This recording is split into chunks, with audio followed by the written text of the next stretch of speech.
आज हम कक्षा 6 पाठ शरीर में गति विज्ञान की पाठ्य पुस्तक में समझेंगे। तो इसमें देखो, सबसे पहले हम ये टेबल पूरा करेंगे कि जंतु एक स्थान से दूसरे स्थान तक जाने के लिए कैसे गमन करते हैं।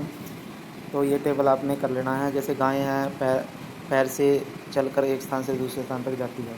पक्षी हैं, पक्षी पंखों से उड़कर एक स्थान से दूसरे स्थान पर जाते हैं। तो इस प्रकार से आपने ये टेबल पूरा कर लेना है। फिर उसके बाद है मानव शरीर में और उसकी गतियाँ, मानव शरीर तथा उसकी गतियाँ। तो अब इसमें हम क्या करेंगे, देखो इसमें हम मानव शरीर में जो गतियाँ होती हैं, मानव शरीर में गतियों के कारण ही हम जो हैं जैसे घूम सकते हैं, उठ सकते हैं, बैठ सकते हैं, भाग सकते हैं या शरीर का कोई भी हिस्सा हिला सकते हैं। तो वो मानव शरीर की गतियों के कारण ही होता है। अब ये मानव शरीर की गतियों के ऊपर हमारे पास टेबल है। तो इसमें टेबल में आपने ये पूरा कर लेना है। देखो कैसे करेंगे इसको। जो मानव शरीर की गतियां हैं उसके में गर्दन में किस तरह की गति होती है, क्या वो पूरी तरह से घूम सकती है? हाँ, घूम सकती है। आंशिक रूप से घूम सकती है? हाँ, घूम सकती है। आगे की तरफ झुक सकती है? हाँ। ऊपर या पीछे की तरफ उठ सकती है? हाँ। बिल्कुल भी गति नहीं करती तो ये इसका उत्तर आएगा नहीं। तो इसी तरह आपने कलाई यानी भुजा, उंगलियों के बारे में, घुटना, एडी, पैरों की उंगलियां, पीठ, सिर, कोहनी, भुजा, इन सब में हाँ या नहीं में इस उत्तर देना है और ये टेबल पूरी तरह से भरना है। फिर उसके बाद हम क्या करते हैं, एक अगर हम अपनी बाजू के नीचे लकड़ी बांधें तो क्या हम बाजू को ऐसे मोड़ सकते हैं? तो आपका उत्तर होगा नहीं। क्यों नहीं? क्योंकि हमारी बाजू के नीचे लकड़ी का एक टुकड़ा बंध गया है जो बाजू को हिलने नहीं दे रहा है। तो इस प्रकार हम देखते हैं, क्या आपने ध्यान दिया कि हम शरीर के विभिन्न भागों को उसी स्थान से मोड़ या घुमा पाते हैं जहां दो हिस्से एक दूसरे से जुड़े होते हैं। तो जहां पर जैसे हमारा कोहनी है, कंधा है, गर्दन है, तो ये जुड़े हुए हैं, यहाँ पे दो हिस्से आपस में जुड़े हैं, तो ऐसे स्थानों को संधि कहते हैं। यदि हमारे शरीर में कोई भी संधि नहीं होती तो हम गति नहीं कर पाते। तो हमारे शरीर में गति वहीं होती है जहाँ पे जोड़ होता है। तो उसके बाद हम देखते हैं हमारे शरीर में संधियाँ, संधि की परिभाषा आपने लिख लेनी है जो मैंने अभी बताई कि विभिन्न भाग यानी हमारे शरीर में ऐसा स्थान जहाँ दो हिस्से एक दूसरे से जुड़े हों उसे हम संधि कहते हैं। उसे क्या कहते हैं? संधि। ऐसा स्थान जहाँ शरीर के दो हिस्से आपस में जुड़े हों। फिर उसके बाद हमारे शरीर में जो संधियाँ हैं वो अलग अलग तरह की संधियाँ हैं, ये हम पढ़ेंगे। सबसे पहले कंदुक खली का संधि है। तो ये संधियाँ वेरी इंपॉर्टेंट हैं, ये जो पेपर में पूछी जाती हैं। तो कंदुक खली का, कंदुक का मतलब होता है गेंद और खलिका का मतलब कटोरी और संधि का मतलब होता है जोड़। तो आपने ये याद रखना है, कंदुक खलिका संधि का मतलब है कटोरी, गेंद, जोड़। तो इसी से आपने याद रखनी है। तो अब दिखाते हैं भी ये संधि कैसी होती है। ये देखो, इसमें ये कटोरी है जो ये हमारे शरीर के कंधे में होती है, जहाँ पे हमारी बाजू कंधे के साथ जुड़ी होती है वहाँ पे ये कटोरी होती है। और जो बाजू का सिरा जो कंधे के साथ जुड़ा होता है उसके सिरे पे एक बॉल बनी होती है जो इस कटोरी में धंसी हुई होती है। और ये कटोरी में बॉल जो है विभिन्न दिशाओं में आसानी से गति कर सकती है, जैसे ये दिखाई हुई है। तो इस जोड़ को हम कंदुक खली का संधि कहते हैं। और ये जोड़ कहाँ होता है? कंधे और बाजू के जोड़ को हम कंदुक खली का संधि कहते हैं, जो कंधे में होता है। और उसके बाद हमारे पास इसके बारे में और देखते हैं। हमारी कटोरी कंधे के उस भाग के समान है जिससे आपका हाथ जुड़ा होता है। एक अस्थि का गेंद वाला गोल हिस्सा दूसरे अस्थि की कटोरी रूपी गुहिका में धंसा होता है। इस प्रकार की संधि जो है विभिन्न दिशाओं में गति प्रदान करती है। और हमारे शरीर में जैसे ये हमारे कुल्ले की हड्डी है और ये हमारे टांग की हड्डी है।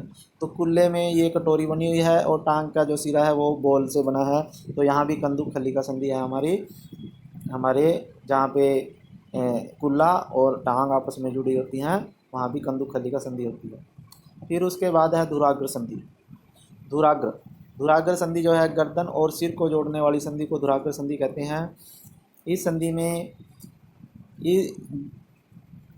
इस संधि में क्या होता है देखते हैं आगे। देखो इस संधि में धुराग्र संधि में बेलनाकार अस्थि एक छल्ले में घूमती है, यानी खोपड़ी में हमारे एक छल्ला होता है ऐसे, और इसमें बेलनाकार हमारी ये गर्दन जो है इसमें लगी होती है और जो छल्ले में घूमती है हमारी गर्दन, तो उसे हम धुराग्र संधि कहते हैं, जो हमारी गर्दन और खोपड़ी को जोड़ती है।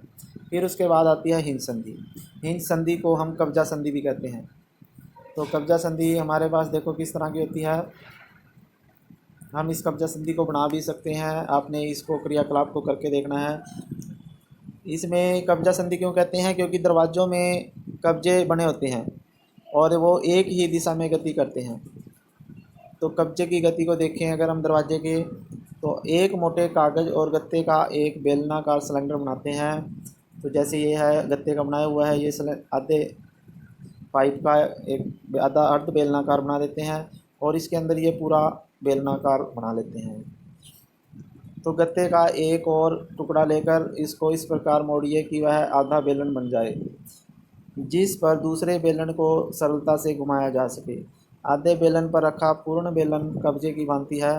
पेंसिल लगे बेलन को चलाने का प्रयास करें तो इस प्रकार गति करता है कि ये गति आपके द्वारा बनाए गए कंदुकखली का संधि की गति से अलग होती है। तो देखो इसमें गति कैसे होती है। अब इसमें जो कुछ हमने बनाया है वह एक हिंज संधि से अलग है, लेकिन हमें यह पता चलता है कि हिंज संधि एक ही दिशा में गति होने देता है। कोहनी में हिंज संधि होती है जिससे केवल आगे या पीछे एक ही दिशा में गति की जा सकती है, और ये हमारा घुटना जो है वहाँ भी हिंज संधि होती है, घुटने में भी हिंज संधि होती है जो एक ही दिशा में गति कर सकती है।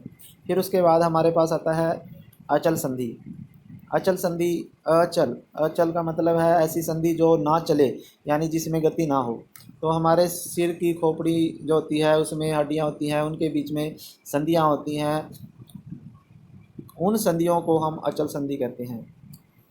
तो अचल संधि हमारी कहाँ है, जैसे ऊपरी जबड़े और खोपड़ी के मध्य जो संधि होती है, यानी हमारा जो जबड़े का ऊपर वाला हिस्सा होता है और खोपड़ी, उनके बीच में हमारा जो जोड़ होते हैं वो अचल संधि होते हैं। इस संधि के कारण कोई भी गति शरीर में नहीं होती, यानी हमारे ऊपरी जबड़े और हमारे खोपड़ी के मध्य कोई गति नहीं होती।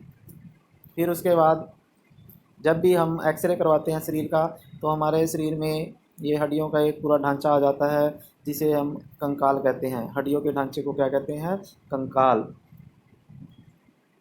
अब इस कंकाल में हमारे पास देखो जो ये हाथ की हड्डियां हैं, हाथ की अस्थियां हैं, जो इसमें क्या है, यह अनेक छोटी छोटी अस्थियों से बनी होती है जिन्हें कार्पेल कहते हैं। जो हमारी उंगलियां हैं, उंगलियों में छोटी छोटी जो हड्डियां होती हैं उन्हें कार्पेल कहते हैं। क्या कहते हैं, उन्हें कार्पेल। फिर उसके बाद है ये हड्डियों का ढांचा है हमारा पसली पिंजर कहलाते हैं ऐसे। ये हमारे जो छाती है वहाँ पे बना होता है और इसी के पीछे अंदर की तरफ हमारा दिल सुरक्षित रहता है, यानी ये हड्डियाँ जो हैं, पसली पिंजर जो है हमारे हृदय की सुरक्षा करते हैं। और इसमें इधर भी 12 हैं और दूसरी तरफ भी ये 12 हड्डियाँ होती हैं। टोटल 24 हड्डियाँ होती हैं हमारे अस्थि पिंजर में। जो हमारा पसली पिंजर होता है उसमें 24 हड्डियाँ होती हैं, पसलियाँ बोलते हैं इन्हें हम। पसलियाँ होती हैं 12 इधर 12 इधर, और बीच में हमारा मेरुदंड होता है जिसे रीढ़ की हड्डी भी बोलते हैं। तो इसमें मेरुदंड या रीढ़ की हड्डी में क्या होगा, जैसे अगर मित्र को बिना घुटने मोड़े झुककर अपने पाँव की उंगलियां छूने को कहें, चिकनी समतल और अखंड है। अब उंगलियों को अपने मित्र की गर्दन से आराम करके उसकी पीठ के निचले ले जाएं। आप द्वारा अनुभव की गई संरचना मेरुदंड है। यानी जब हम बच्चे की पीठ पे या किसी की भी पीठ पे ऐसे उंगली पीछे से चलाते हैं तो हमें इस तरह की हड्डियाँ ये महसूस होती हैं, तो इन्हें हम मेरुदंड कहते हैं। ये छोटी छोटी हड्डियों से मिलकर बने होते हैं जिसे कशेरुका कहते हैं, और मेरुदंड में 33 कशेरुकाएँ होती हैं, ये भी आपने याद रखनी है। फिर उसके बाद है हमारे पास यह मेरुदंड केवल एक, अगर ये पूरा एक ही हड्डी से बना होता तो ना हम झुक सकते, ना दाएं बाएं घूम सकते, ना पीछे की तरफ झुक सकते, तो यानी हमारा शरीर गति नहीं कर पाता। फिर उसके बाद है हमारे यह कुल्ले वाला हिस्सा है जिसके सहारे हम बैठते हैं, तो कुल्ले में ये हड्डी होती है, और ये जो है ऊपर वाला हिस्सा ये रीढ़ की हड्डी से जुड़ा होता है, हमारी कुल्ले की हड्डी, इसके सहारे पर ही हम बैठते हैं। और इसी प्रकार हमारी खोपड़ी में भी अनेक हस्तियाँ होती हैं, हड्डियाँ होती हैं जो एक दूसरे के साथ जुड़ी होती हैं। यह हमारे शरीर के मस्तिष्क को सुरक्षा प्रदान करती हैं। फिर उसके बाद है उपास्थियाँ। अब हमारे शरीर में हड्डियाँ तो काफ़ी हैं, उसके बाद कुछ हड्डियाँ कठोर नहीं होती जिन्हें मोड़ा जा सकता है, उन्हें उपास्थि कहते हैं। जैसे कान का जो ऊपर वाला हिस्सा है, अगर हम इसको दबा के देखें, आपने खुद अपने कान को दबा के देखना है हाथ के साथ, तो जो हड्डी है उसको हम आसानी से मोड़ सकते हैं, वो कोमल हड्डी है, इन्हें हम उपास्थि कहते हैं। क्या कहते हैं? उपास्थि। फिर उसके बाद हमारे कान के जो निचला हिस्सा है कर्णपाल, ये कर्णपाल है जो, तो कर्णपल्ली जो है यह अस्थि जैसा कठोर नहीं होता, ये उपास्थि है। शरीर की संधियों भी आप ये हमारा कान का ऊपरी सिरा है उसके बारे में है कि उपास्थियाँ जो हैं लचीली होती हैं, हड्डियों की तरह मजबूत नहीं होती। फिर उसके बाद हमारे शरीर में जो कर्णपाल है इसमें उपास्थियाँ भी नहीं होती, ये मांसपेशियों से बने होते हैं, ये बहुत ज़्यादा लचीली होती हैं और ये कठोर भी नहीं होती। फिर उसके बाद अब हमारा शरीर गति कैसे करता है, तो देखो इसमें एक तो हमारा जो ये ए भाग है ये बी है। अब ए भाग में जो हमारी मांसपेशियां हैं, जब हम बाजू को ऊपर की तरफ करते हैं, आप करके देखो, और बाजू को जब हम ऊपर करते हैं तो हमारी मांसपेशियां, ये जो रेड रेड आपको दिख रही हैं, हड्डियों के चारों तरफ मांसपेशियां होती हैं, इनमें संकुचन आता है। संकुचन आने की वजह से हमारी जो हड्डियां हैं वो गति करती हैं, और संकुचन से मांसपेशियों का आकार छोटा हो जाता है, जिसके कारण हमारा जो बाजू है वो गति करती है। फिर जब हम उसको सीधा छोड़ देते हैं तो हमारी मांसपेशियों में शिथिलन आ जाता है, जिसके कारण मांसपेशियों की लंबाई बढ़ जाती है और हमारी बाजू सीधी हो जाती है। तो इस प्रकार से हमारे शरीर में विभिन्न भागों में गति होती है, मांसपेशियों के संकुचन से और शिथिलन से। तो संकुचन में लंबाई कम होती है, शिथिलन से लंबाई बढ़ जाती है। फिर उसके बाद है, तो इस पाठ में आज हम इतना ही कर पढ़ेंगे। तो अगर आपको ये वीडियो अच्छी लगे तो इसको आपने शेयर करना है, इस चैनल को सब्सक्राइब करना है और इसको लाइक भी करना है, ताकि ज़्यादा से ज़्यादा बच्चों तक ये वीडियो पहुंच सके और उनका भला हो सके। धन्यवाद।